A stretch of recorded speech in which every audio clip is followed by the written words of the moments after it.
The St Mary's Water Recycling Plant uses reverse osmosis to further treat wastewater after the ultrafiltration process. Reverse osmosis membranes are constructed from a membrane flat sheet. It is comprised of 3 layers: a polyester fabric support base, a microporous polysulfone layer, and a 0.2 micron thick polyamide barrier layer.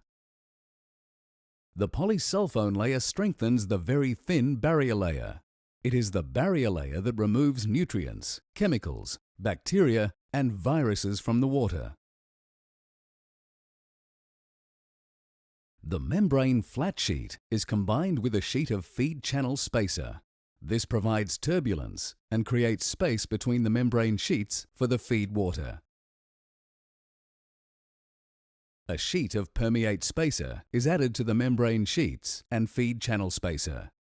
This enables the final recycled water product, or permeate, to flow evenly across the entire membrane surface, even under high pressure. The back of the membrane is completely sealed to the edges of the permeate spacer. The membrane sheets are glued along each of the 3 exposed sides and rolled around the core tube. Feed water is forced through the feed channel spacer and into the barrier layer of the membrane. Water passes through the membrane surface into the permeate channel. It flows in a spiral direction and collects in the core tube. This water is the final recycled water product, or permeate. There are 7 spiral wound elements loaded in one pressure vessel.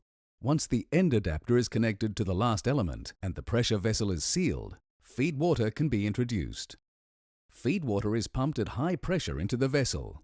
As it travels, small molecules like water pass through the membrane, while larger particles such as salt, bacteria, and viruses do not. The final recycled water product is collected from the end of the elements. The concentrate or reject from that vessel flows to another stage, producing more recycled water.